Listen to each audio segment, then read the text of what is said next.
دا خبر هم اورېدلې ده چې د جنازې په مونځ کې چې په جمع کې ودرېږي نو په آخري صف کې ودرېدلو کې ډېر ثواب دی او عام منځونو کې په مخکې صف کې ودرېدلو کې ډېر ثواب. دا خبره ټیک ده، بالکل ټیک ده. د هغې وجه دا ده چې په جنازه کې د جنازې یو سفارش دی نو په دې کې انسان له وروسته ودرېدل پکار دي. مطلب دا دی چې زه قابل د سفارش نه یم یا الله، ځکه په هغې کې ډېر ثواب دی چې وروسته انسان ودرېږي. دا مطلب نه دی چې مخکې صفونه خالي او دی به شاته ولاړ، دا مطلب نه دی. پوهېږي په دې باندې؟ او دې مطلب دا دی که ته وروسته پاتې شو نو دا ستا لپاره بهتره خبر ده، شاته ودرېږي. زورونه مه کوه چې مخکې اصل کې دا د دې وجه دا ده که نه چې د مسلمان شان دا دی چې دی مخکې صف ته زور کوي همیشه، ځکه حدیث شریف کې راځي چې په مخکې صف باندې رحمتونه ورېږي نو دی مخکې زور کوي. نو دا چې فقهای کرامو ذکر کړی چې په جنازه کې په وروسته کې ثواب دی، د هغې وجه دا ده که مخکې صف پاتې شو نو بیا په وروسته کې ثواب دی، خیر دی بیا وروسته ودرېږه، ځکه چې دا ځان د سفارش قابل انسان نه ګڼي چې زه دونه چوت سړی نه یم چې سفارش وکړم. یار د دې د وجې جي دا پخوا د خلکو زورونه کول که نه، دا هم یو خبره وه.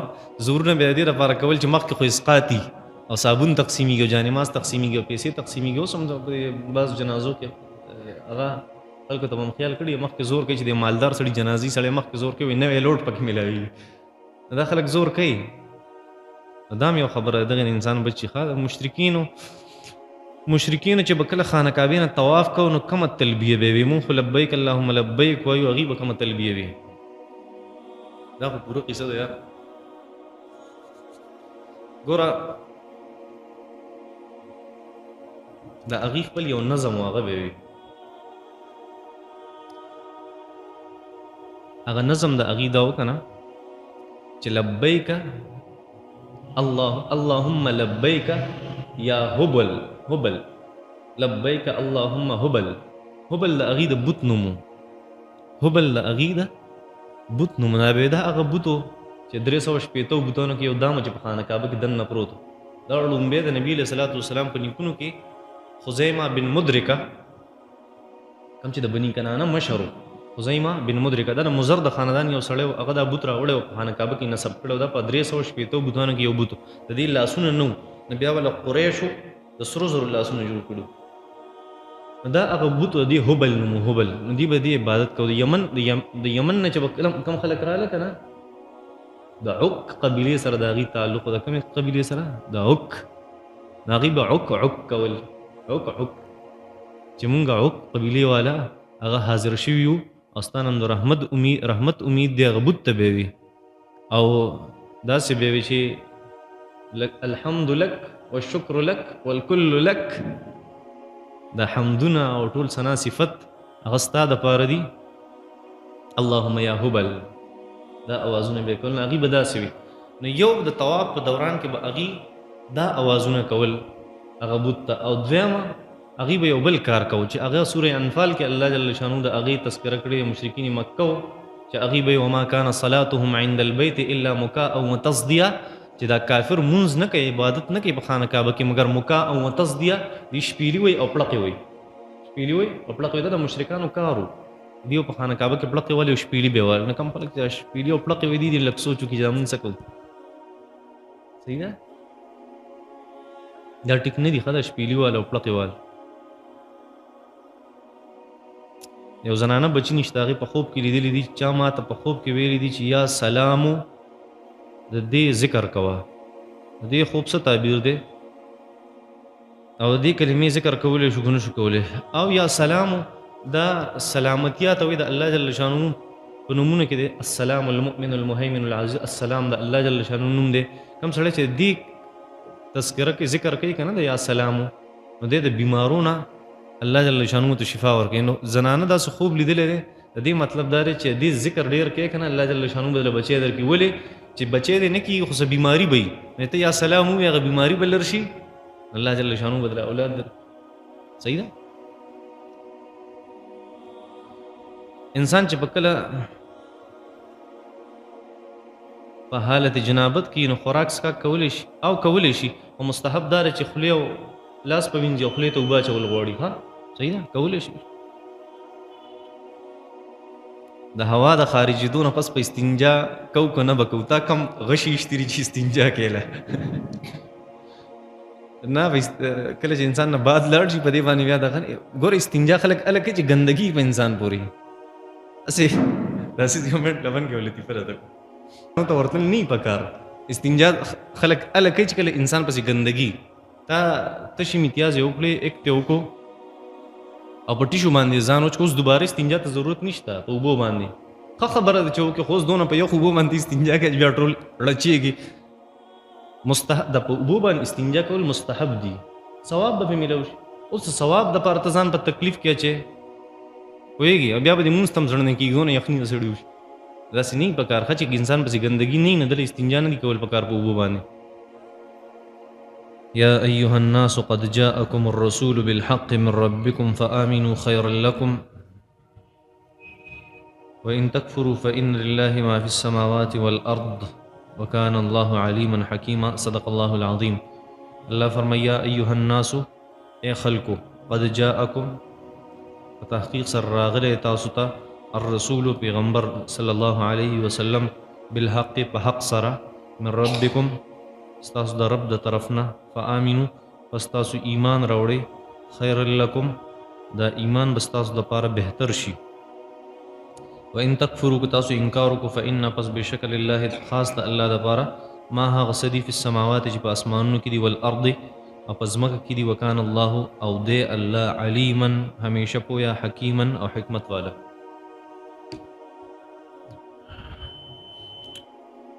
الله جل شانو فرمای اے خلکو پیغمبر صلی الله علیه وسلم درغله دی په یو حق سره اګه په تاسو ایمان راوړو دا تاسو د پاره ډیره بهتري اګه تاسو ته انکار وکړو الله جل شانو د چا محتاج نه دی الله پویم دی حکمت والم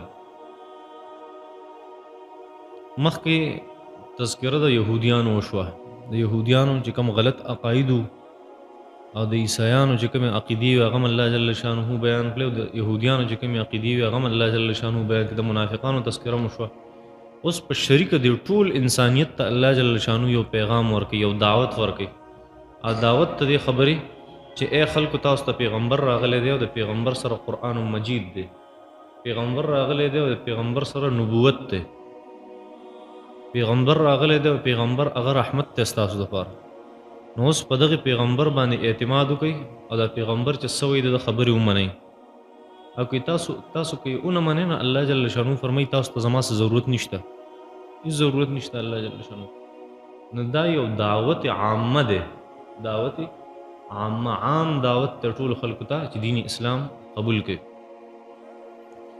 یا ایها الناس اے خلکو قد جاءکم په تحقیق سره راغلی تاسو ته الرسول پیغمبر صلی الله علیه وسلم بالحق په حق سره من ربکم تاسو رب د طرفنا بالحق ای بالقرآن دا په حق سره راغلی مطلب حق ځان سره راوړی هغه څه شی دی حق قرآن دی بالحق ای بالقرآن نبی علیہ السلام تاسو ته راغلی دی په حق سره یعنی څه مطلب دی نبی علیہ السلام تاسو ته راغلی په قرآن سره قرآن ځان سره راوړی او یا د حق مطلب دا دی چې بالحق ای بالدعوه الى عبادت الله عز وجل الله جل شانو نبی علیہ السلام را لېږلی دی او د دې خبرې دعوت د دې خبرې د دعوت سره را لېږلی چې ته به د دعوت چلی چې الله جل شانه د هغه عبادت کوي او ما سوا د هغه نه څونه عبادتونه دي هغه ټول پرېږدئ تاسو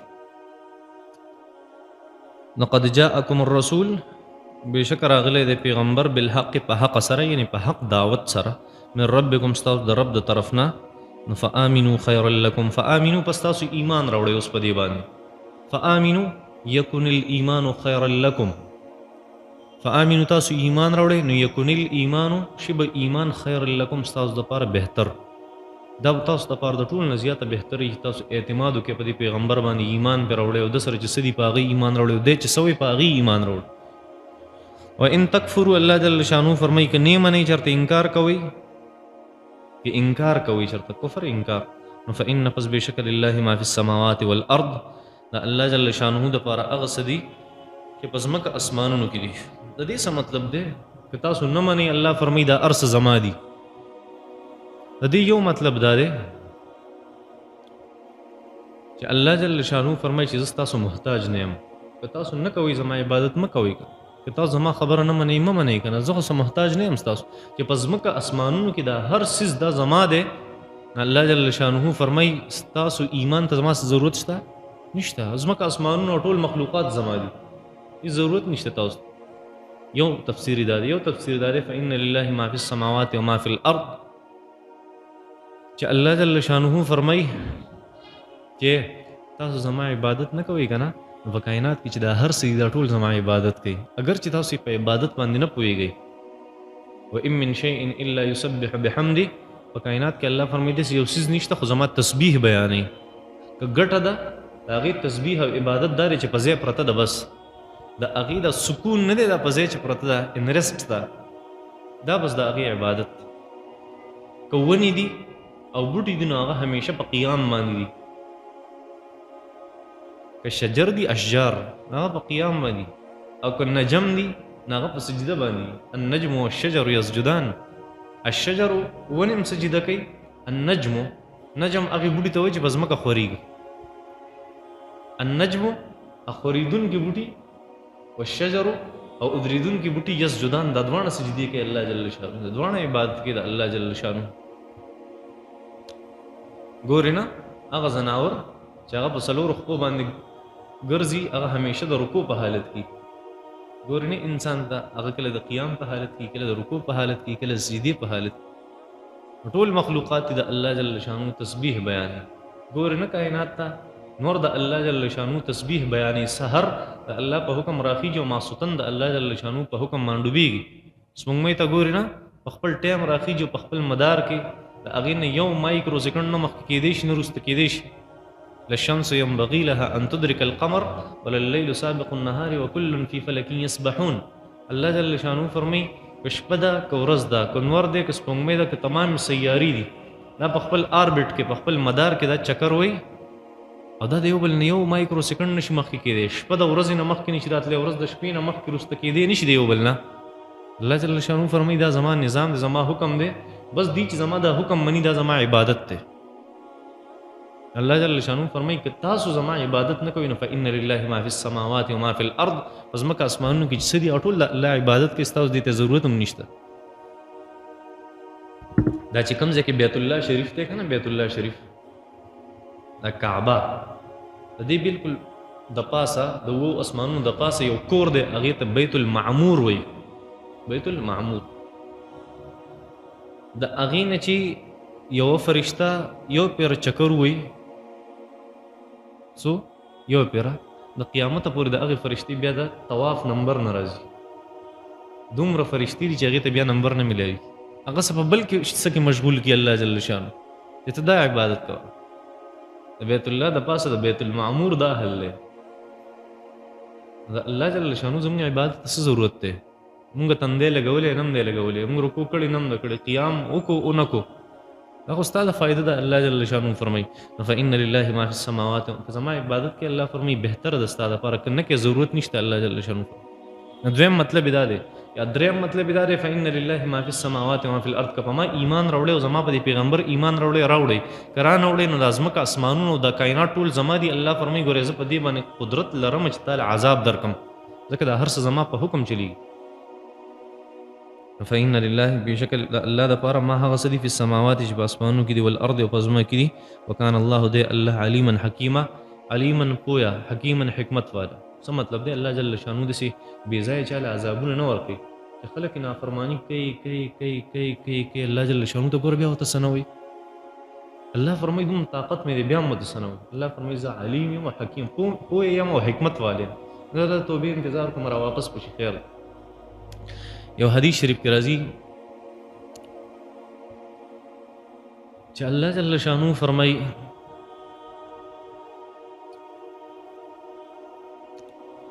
بهقی شریف کی روایت ته، اداشن طبرانی شریف کی روایت ته، ابن عساکر هم دا روایت نقل کړي، امام حاکم رحمت الله علیه په تاریخ نیسابور کې هم دا روایت نقل کړي. الله جل شانه فرمایي چې زما او د انسانانو د پیریانو دا کومه معامله دا ډیره عجیبه ده. انني انا والانس والجن في نبأ عظیم. دا څه عجیبه معامله ده الله جل شانه فرمایي. هغه داسې الله جل شانه فرمای چې اخلق ويعبد غیري، پیدا کړی ما دې دا انسان لګو وره او عبادت ته بل چا کوي. پیدا کړی ما دې او ټټیږي بل چاته، سر بل چاته ښکته کوي، خبرې د بل چا مني. الله فرمای ارزق رزق ول زور کوم ويشکر سوایا، او د بل چا شکریا ادا کوي. ګوره دا وایي څه کوي الله جل شانه، ما من عبد ما من يوم إلا والبحر يستأذن ربه في أن يغرق ابن آدم والملائكة تستأذن في أن تعاجله وتهلك والأرض تستأذن في أن تبتلعه. روزانہ دا سمندر الله جل شانو ته سوال کوي، خدای مال اجازت راکړه، دا ډېر نافرمان دی، پیدا کړی تا دی او عبادت ته بل چا کوي، رزق ته ورکې او شکریا د بل چا ادا کوي. یا الله موږ له اجازت راکړه، سمندر وایي چې موږ دې ډوب کو غرق کو. روزانه فرشته وایي یا الله موږ له اجازت راکړه چې موږ فورا لاړ شو دې هلاک کو. روزانه ځمکه وایي فی ان تبتلعه، خدای مال اجازت راکړه اوس خپل خلق لاو مده ځان کې بندوم. خلک بند نکړه په بالاکوټ کې، په بالاکوټ کې خلک نه باسل کنه، تیر کړه لواړې تیر کړه، لواړه ژوندي تیر کړه، بس ځمکه پې رابند شو، جنازې ته هم څوک جوړ نه شو. نو دا روزانه دا سمندر آواز کوي، روزانه دا فرشتي آواز کوي، روزانه دا ځمکه آواز کوي. خدای دا ډېر نافرمانه دی. ګور موږ الله جل شانو فرمایي دعو عبدي عبدي، زما دا بنده ما ته پرېږدی، انا اعلم عبدي منکم، زه ستاسو نه د خپل بنده زیات پیژنم. زما بنده دی که ستاسو بندې هلاکې کوي، زما بنده ما ته پرېږدی لږ صبر وکړه. الله جل شانو بیا دې ټولو مخلوقاتو ته وایي چې که چېرته فإن تابوا الیه، که دی ما ته توبه وباسي، فانا حبیبهم، نو زه دې سره محبت کوم. فإن لم یتب، الله فرمایي که دی ما ته توبه نه وباسي چېرته، نو فانا طبیبهم، نو بیا زه دې ډاکټر یم، د دې علاج مال راځي، د دې علاج مال راځي. الله جل شانو فرمایي ان اتانی یمشي، که دې په قلاره قلار راځي، اتیته هرولتن، زه په منډه راځم د ده خواله. الله جل شانو بل یو حدیث قدسی کې راځي، الله جل شانو فرمایي ابن آدم، اے آدم علیه السلام بچی، انی لک محب، زه خو ستا سره محبت کوم، فبحقی علی کل محب وبحقی علیک کل محبه. اوس کم از کم څوک چې تا سره محبت کوي، د دې حق خدا جوړیږي پتا باندې چې تم محبت وکړي. کم از کم الله فرمایي زه محبت کوم، دا تاسو کوم زما الله جل شانو فرمایي احکامات ټوکلې ټوکلې کې همیشه زما خلاف کې، زه ته هم داسې کوه ته داسې کې. الله جل شانو فرمایي کوم سړی چې تا سره محبت کوي هغه په کاڼو موله، یعنې بیا په تا باندې د کاڼو باران وکړي. په خلکو یې کړي دي، په خلکو یې د کاڼو باران هم کړی، خلک یې چوت کړي دي او بیا یې په ځمکه کې نباسلي دي، خلکو باندې د اور باران هم کړی دی، خلکو باندې طوفانونه هم راوستي دي، خلکو باندې سیلابونه هم راوستي دي. الله جل شانو فرمایي دا چل مال راځي. خبره دا کوله الله جل شانو فرمایي وکان الله، الله ځکه زر عذاب نه ورکړي چې علیما حکیما، پوهه دی او حکمت والی.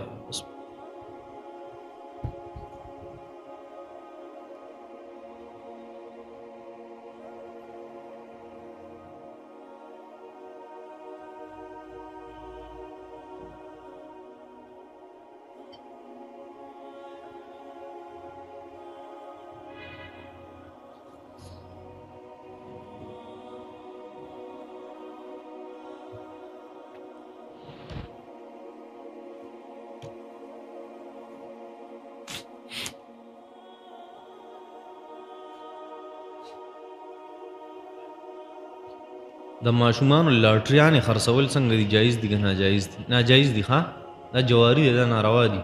د هغې وجه دا ده چې که چېرته په دغې لاټرۍ کې څه څیز راوخیږي نو اکثر کم قیمت والی په هغې باندې هغه رضا نه وي. دا هغه د مال لا کوم چې سیوایي په دې کې ولګي نو هغه په هغې باندې رضا خو نه وي چې زما دا سیوایي مال دی داسې لاړ شي، کمزوری سي. او که چېرته څه پکې راونخیږي نو د هغه مال مکمل ضایع شو. نو دا د مسلمان مال خوړل دي او په ناجایزه طریقه باندې. الله جل شانو قرآن کې فرمایي چې ایمان والو لا تأکلوا اموالکم بینکم بالباطل، په ناجایزه طریقه د یو بل مالونه مه خورئ. ښه نو ته یې خرڅومه نو بیا به ماشومان نه اخلي، یعنې ته به ګناهګاري. ښه ماشومان دي خو نه ګناهګاري، نابالغ دي، نابالغه باندې ګناه نه وي، ته به ګناهګاري کې چې خرڅې او داسې موقع دې ورته هغه فراهم کړي دي.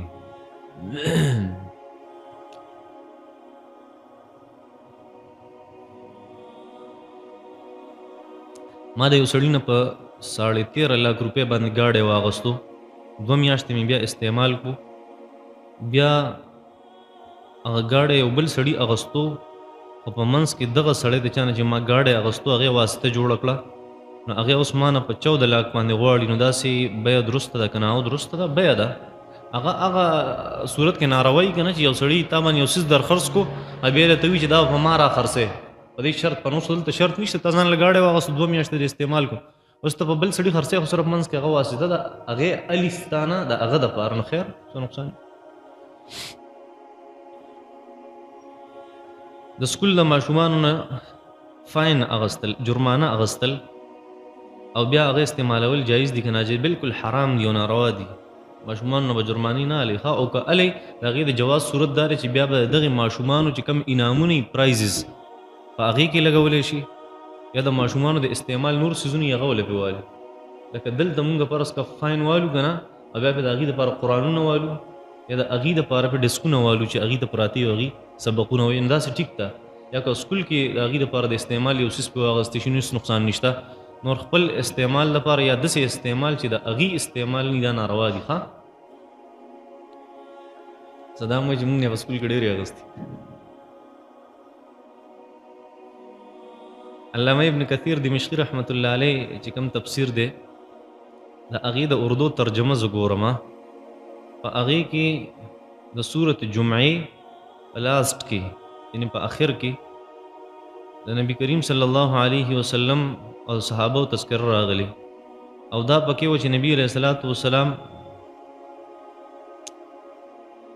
د جمعې خطبه به د مانځه نه د جمعې 2 خطبې به د مانځه نه پس وي حالانکې زموږ علما کرام خو د جمعې د مانځه نه مخکې خطبې وي د نبی علیه السلام په شان ولې نه کوي تا هلته مثلا نیمګړې لیدلې که نه هلته پوره عبارت وګوره پوره عبارت داسې نه دی قصه داسې وه چې نبي علیه الصلاة والسلام مبارک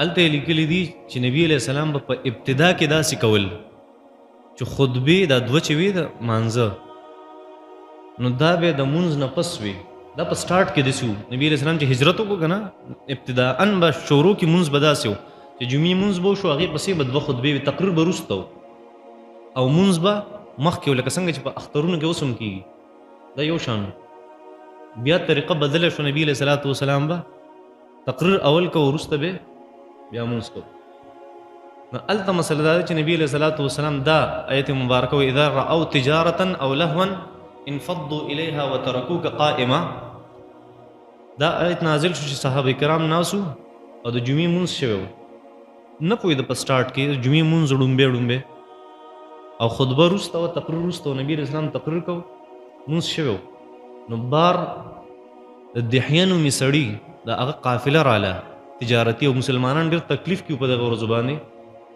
نو هلته ډول بجاو شو ډول یو سړی راننوته جومات ته دا ډول به دې دپاره و چې اعلان یې کوو اعلان چې تجارتي قافله راله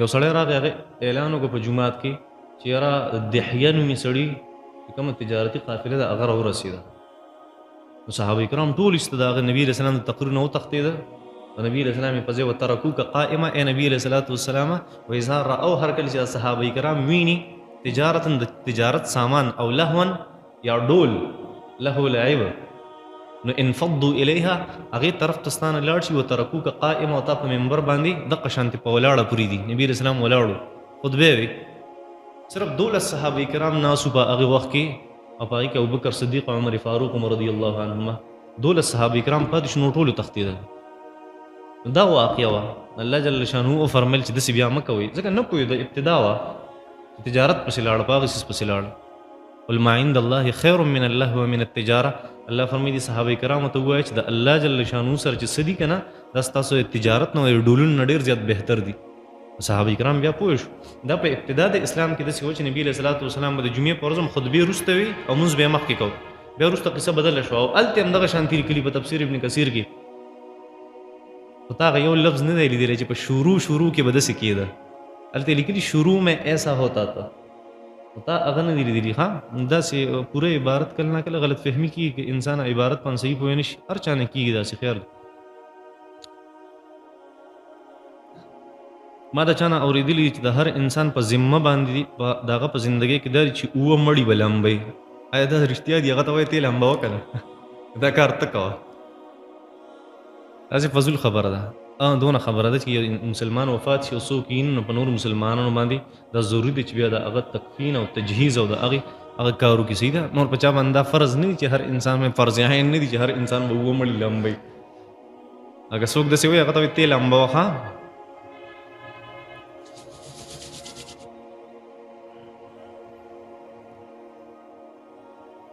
زموږ په زنانو کې دا مشهوره ده دا خبره چې د کومې زنانه په خېټه کې بچی نو هغه به د نور تندر نه د نور د تندر نه او د سپوږمۍ د تندر نه خپل ځان ساتي. او دغه شان چې د کومې زنانه په خېټه کې ماشوم وي نو هغه به د اور خوا ته هم نه نږدې کېږي. شریعت په دې باره کې څه وایي؟ شریعت په دې باره کې دا وایي چې دا ټولې منګړت کیسې دي، د هېڅ حیثیت نشته. میډیکل هم دا وایي، میډیکل ساینس هم دا وایي چې د سترګو نه علاوه د دې څه هېڅ غلط اثر نشته د نور د تندر او د سپوږمۍ د تندر د انسان په جسم باندې. صحیح ده. او دا دویمه خبره چې کړې دا خو بالکل څه فضول خبره ماته ښکاري. یو زنانه د په خېټه کې بچی دی نو هغه به د اور خواله نه ورځي نو هغه به ګرمیږي څنګه؟ په دغې حالاتو کې خو ګرمایش پکاري که نه؟ داسې نه وي چې دا ټولې د ښځو خبرې دي فضول. ښه که د رکعتونو په منځ کې چې کوم ترتیب دی دا مخکې وروسته شي لمونځو سره کېږي که نه کېږي؟ ګوره د رکعتونو په منځ کې چې دا کوم ترتیب دی که نه، اول ډک او بیا تش، که دا چېرته مخکې وروسته شو که نه نو دا ترتیب د دې واجب دی او واجب چې پاتې شي بیا به سجده سهوه کوي. ښه